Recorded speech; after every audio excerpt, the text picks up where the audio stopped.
Oi, gente, então, vamos começar a falar da aula diretamente. O ideal seria que vocês assistissem ao vídeo que eu coloquei no link lá.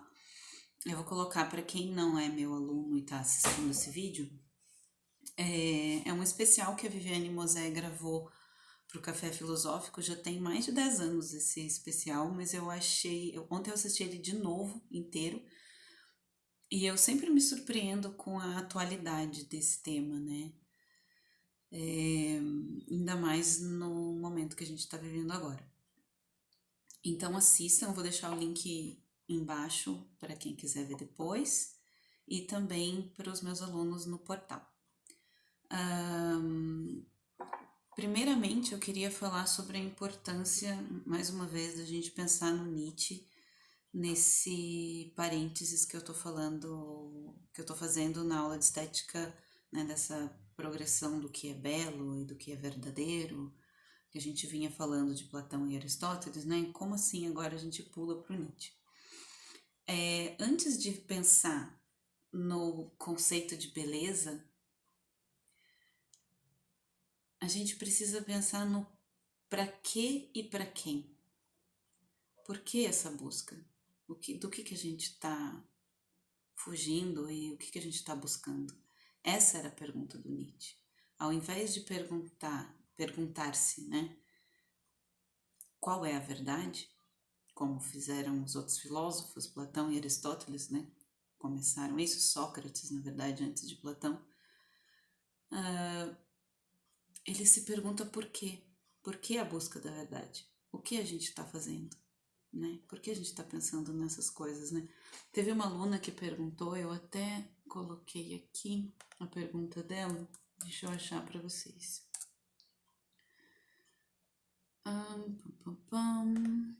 Onde está? Aqui. A Lana me perguntou: professora, fiquei com dúvida em relação ao idealismo e realismo. Essas duas correntes se referiam apenas à beleza? Então, tendo como base as ideias de Platão e Aristóteles, quando a gente fala apenas a beleza, parece que a gente está falando de uma coisa acessória, de uma coisa fútil, de uma coisa que não é importante. Então, por que dá tanta importância para isso, né? E aí eu respondi: sim, mas é preciso entender aqui que o conceito de beleza também é o conceito de verdade, do que é bom, moral, certo e verdadeiro dentro de uma sociedade. Ambos apontam um caminho. Platão para cima, busca através da alma, do pensamento elevado, e Aristóteles apontando para baixo, busca através da observação dos fenômenos da natureza e do mundo real. Se a gente for pensar nos dias de hoje, a gente continua buscando um modelo de verdade e de sociedade ideal e com muita dificuldade de concordar em relação a isso, porque a beleza, a gente vai ver mais para frente nos outros filósofos, ela não é só um conceito físico visual, né? Ela é um conceito moral, né? Do que é certo e do que é errado dentro de uma sociedade, do que é bom e do que é mal.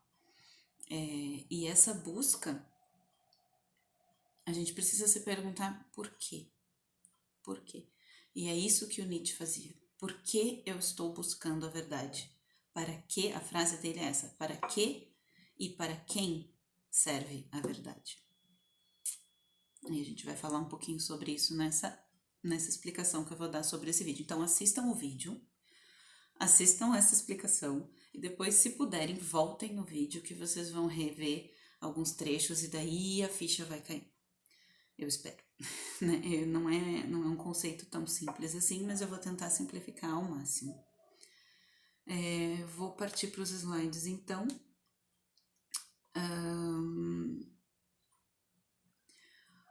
A gente também precisa pensar, e é bem difícil isso porque a gente já nasceu dentro desse modelo, que o nosso modelo de pensamento, ele é um modelo que nos foi dado, nós herdamos esse modelo de pensamento. A gente não nasce pensando assim, a gente aprende a pensar assim. E qual é esse modelo de pensamento? De onde ele vem, né?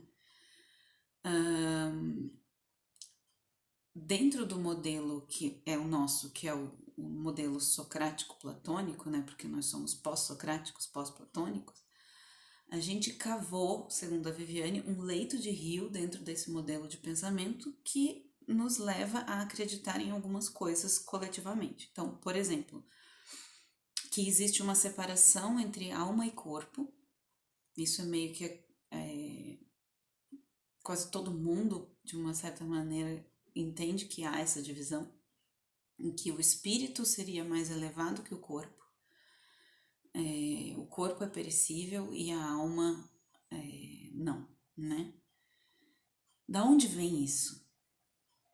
Porque se a gente for pensar, é meio absurdo, né? Como assim? Existe um outro ser que habita esse corpo, mas ao mesmo tempo, quando esse corpo morre, esse outro ser vai para algum outro lugar, né? Da onde isso vem? Tem um outro livro que é do Luc Ferry, que eu também estou relendo agora, que se chama Aprendendo a Viver. Ele é um livro bem fácil de ler mesmo, e eu gosto porque eu sempre penso que quando eu releio esse livro que eu vou conseguir explicar de uma forma mais simples algumas coisas para as pessoas. Ele tentou simplificar e chegar à essência da filosofia a partir da seguinte pergunta: para que a filosofia? Por que a gente precisa pensar nessas coisas?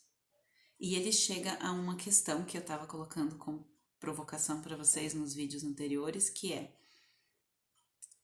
a grande questão que une toda a humanidade. Vocês descobriram qual é? É o medo da morte. Então, por que a gente não consegue lidar com a perecibilidade do nosso corpo e do nosso ser? A gente acredita que há então uma divisão entre ser e corpo. Resolve, né? Porque o meu corpo até pode morrer, mas o meu ser não.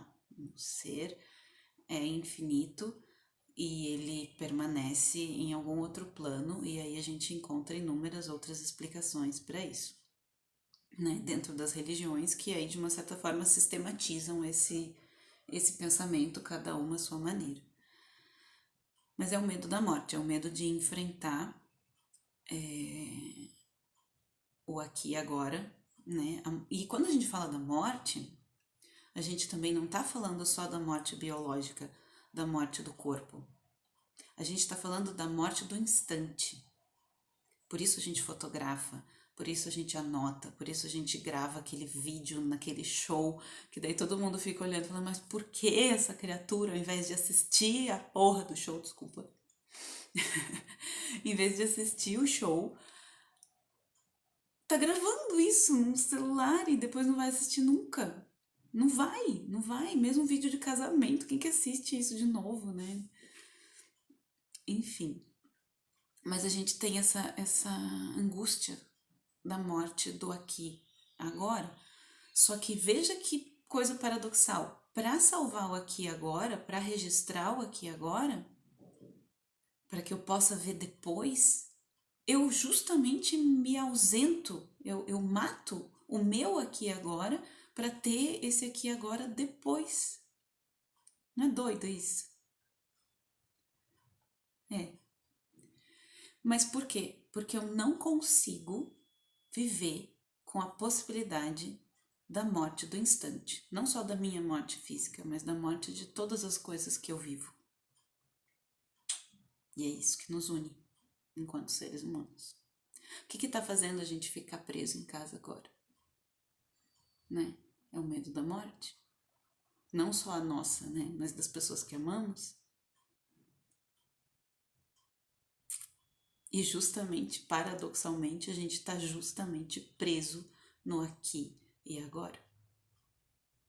Aproveitem esse momento. Talvez ele seja o único que você tenha na sua vida para estar aqui e agora. Prestem atenção no que está acontecendo em volta de vocês, no que vocês estão sentindo, nas sensações do corpo.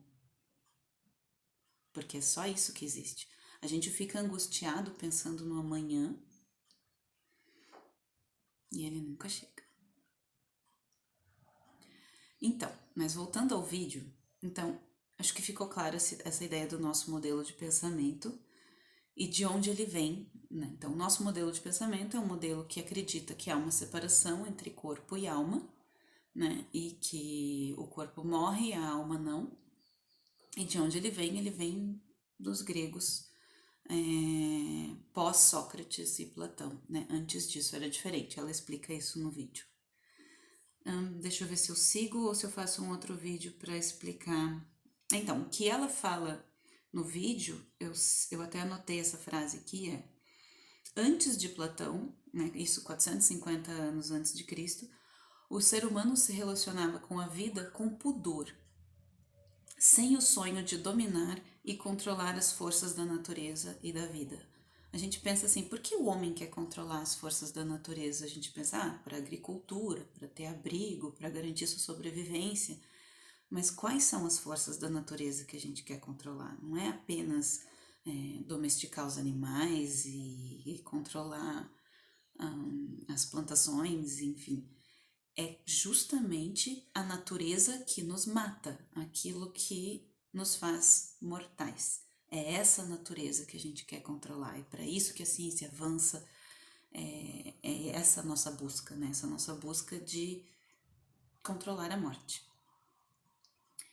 Então, a nossa história, segundo a Viviane, seguiu um leito de rio de uma interpretação do mundo que acredita que o pensamento é superior ao corpo, que o mundo não é apenas o mundo que a gente vive, mas que existe um outro mundo dominado pela ideia, pelo pensamento. Esse outro mundo, que é o mundo das ideias do Platão, nas religiões ele também é conhecido como paraíso, como céu, como vida após a morte, enfim, um mundo onde não há morte e nem sofrimento. E veja como é apaziguador acreditar nisso, né? Por isso que a gente aceita essa ideia, por mais absurda que racionalmente ela pareça, ela é muito menos absurda do que a ideia de que tudo acaba, né?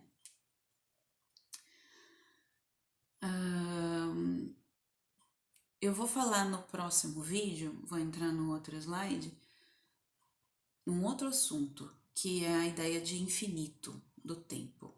E o Nietzsche depois vai construir dentro dessa ideia de infinito do tempo o conceito de eterno retorno. Então eu vou fazer um outro vídeo, porque senão esse aqui vai ficar muito longo, tá bom? Até daqui a pouco.